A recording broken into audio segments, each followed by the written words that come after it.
తన తల్లియు తాను ప్రేమించిన శిష్యుడును దగ్గర నిలుచుండుట చూచి, అమ్మా, ఇదిగో నీ కుమారుడు అని తన తల్లితో చెప్పెను.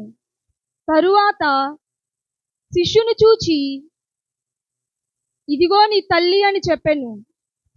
ఆ గడియ నుండి ఆ శిష్యుడు ఆమెను తన ఇంట చేర్చుకొనెను. ఈ మాటకి అర్థం బాధ్యత మరువని యేసు. ఇదే యోహాను సువార్తలో యేసు ప్రభు వారు అమ్మా అని 4 సార్లు పలికినట్టు మనం చూస్తాం. చదవొద్దు. యోహాను సువార్త 2వ అధ్యాయం 4వ వచనం. యేసు ఆమెతో, అమ్మా, నాతో నీకేమి పని? అదే యోహాను సువార్త 4వ అధ్యాయం 21వ వచనంలో, అమ్మా, ఒక కాలం వచ్చుచున్నది. అదే యోహాను సువార్త 20:15లో యేసు, అమ్మా, ఎందుకు ఏడ్చుచున్నావు? ఇదే యోహాను సువార్త 19:26లో, అమ్మా, ఇదిగో నీ కుమారుడు అని చెప్పినట్టు మనం చూస్తాం. చూడండి, ఒక వ్యక్తి జీవితంలో మొదటి మాటలు, చివరి మాటలు చాలా విలువైనవి.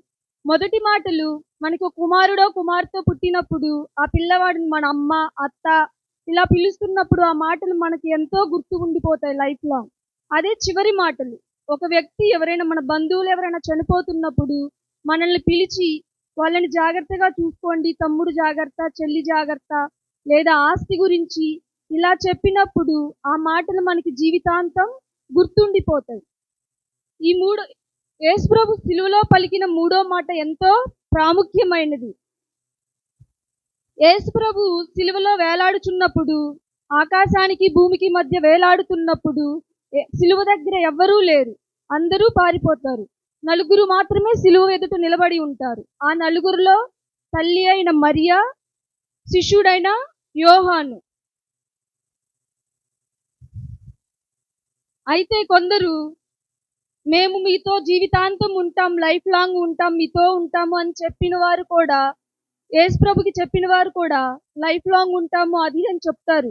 కానీ మనతో ఎవరు జీవితాంతం ఉండరు. అదేవిధంగా యేసు ఫస్ట్ మాట, యేసు తన తల్లితో, అమ్మా, ఇదిగో నీ కుమారుడు. సిలువ యొద్ద ఉండిన వారిలో మొదటి నుండి తన తల్లి అయిన మరియా అక్కడ ఉంది. యేసు ప్రభు వారిని సిలువ వేసేటప్పుడు ఆ కుమారుడు పడుతున్న బాధను, 1 తక్కువ 39 కొరడా దెబ్బలు, సిలువ మోయటం, ముళ్ళ కిరీటం, ఆ కుమారుడు పడుతున్న బాధను చూసి తల్లి అయిన మరియా ఎంతో బాధపడుతుంది. ఆ బాధను గుర్తొచ్చినప్పుడు తల్లి అయిన మరియకు ఒక మాట గుర్తొస్తుంది. సుమయోన్ అనే భక్తుడు చెప్పిన మాట. లూకా సువార్త 2వ అధ్యాయం 35వ వచనం. మరియు నీ హృదయములోనికి ఒక ఖడ్గం దూసుకొని పోవునని ఆయన తల్లి అయిన మరియతో చెప్పెను. అంటే ఇక్కడ తల్లి అయిన మరియకి సుమయోన్ అనే భక్తుడు ఒక మాట చెప్తాడు, అది గుర్తొస్తుంది. ఏంటి అంటే, నీ హృదయంలోకి ఒక ఖడ్గం దూసుకొని పోవచ్చున్నది. అంటే యేసు ప్రభు వారు అనుభవించవలసిన బాధలు, సిలువలో పడుతున్న బాధలు, ఇవన్నీ చూసి అన్యాయంగా శిక్షకు గురై ఎలా శిక్ష పొందుతున్నాడు, ఇవన్నీ తల్లి చూసి బాధపడుతుంది. అంటే కుమారుడు కూడా శిక్ష అనుభవిస్తున్నాడు కాబట్టి ఆ బాధను చూసి తల్లి అయిన మరియా ఎంతో బాధపడుతుంది. అప్పుడు అదేవిధంగా ఒక అత్త కోడలు, కోడలికి అత్త అంటే అస్సలు పడదు, ఎప్పుడూ గొడవ పడుతూ ఉంటుంది.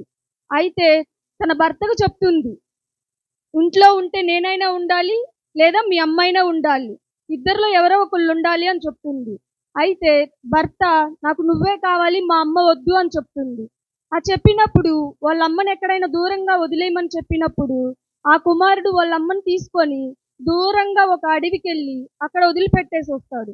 అక్కడ వదిలిపెట్టి తిరిగి వస్తుండగా ఆ తల్లి కుమారుణ్ణి పిలిచి, బాబు, నీకు దారి తెలుసో తెలీదో అని చెప్పి నేను ఒక ఆకు తీసుకొని కొమ్మ, ఆ ఆకుల్ని దారి వెమ్మటే వేసుకుంటూ వచ్చాను, నువ్వు దారి మర్చిపోతావేమో, ఆ ఆకు చూసుకుంటూ ఇంటికి చేరు అని చెప్తుంది. ఆ మాటలు విన్న కుమారుడు ఎంతగానో కళ్ళమటి నీళ్లు పెట్టుకొని ఏడుస్తాడు. ఇంత బాధలో కూడా మా అమ్మని వదిలేస్తున్నానని తెలిసి కూడా ఆ కుమారుడు ఆ తల్లి తన మీద ప్రేమ చూపిస్తుంది అని ఎంతగానో ఏడుస్తాడు.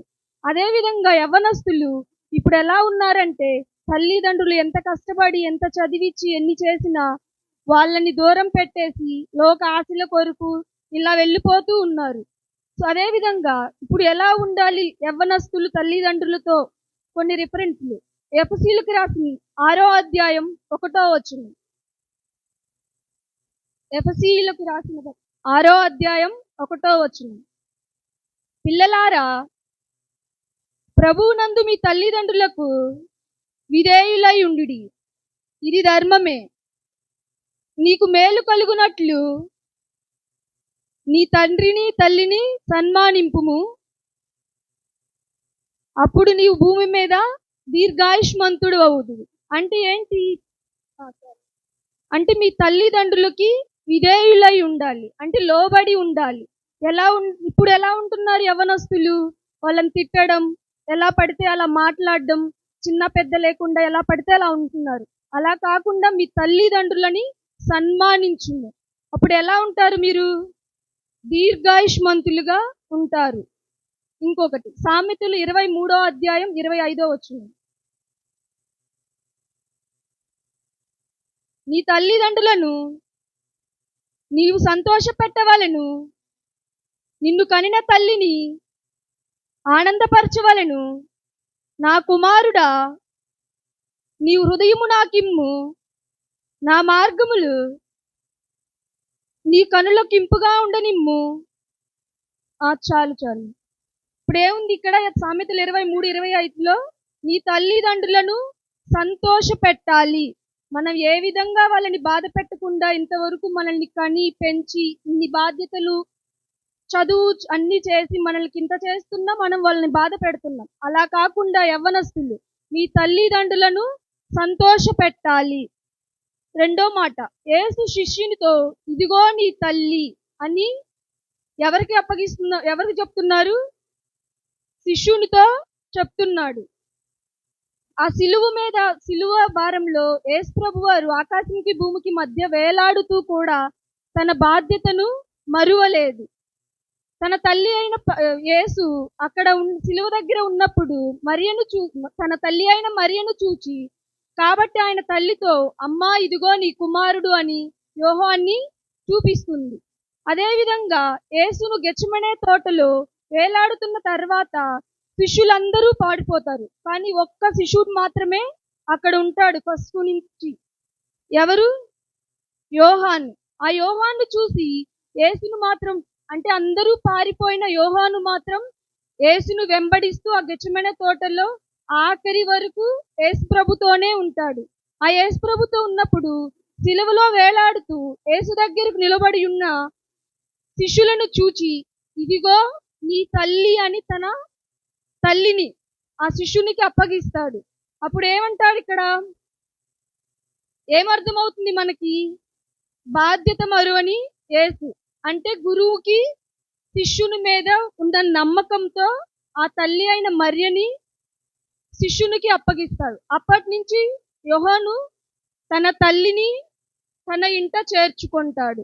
అదేవిధంగా ఇప్పుడున్న యవ్వనస్తులు తన తల్లిదండ్రులను మర్చిపోకుండా ఎంత బాధ్యతగా ఉండాలి ఏంటి అని ఒక మాదిరిగా యేసు ప్రభు వారిని చూసి నేర్చుకోవచ్చు. అదే ఎంత బాధపడుతూ సిలువలో వేలాడుతూ కూడా తన బాధ్యత మరువకుండా యేసు ప్రభు వారు తన తల్లిని బాధ్యతని శిష్యుడైన యోహానుకి అప్పగిస్తాడు. అదేవిధంగా ఇప్పుడు ఉన్న యవ్వనస్తులు కూడా యేసు ప్రభు వారిని ఒక మాదిరిగా చూసుకొని నేర్చుకోవచ్చు. ఈ కొద్ది మాటలు దేవుడు దీవించి ఆశీర్వదించును గాక. అద్భుతం, చాలా బాగా మాట్లాడింది.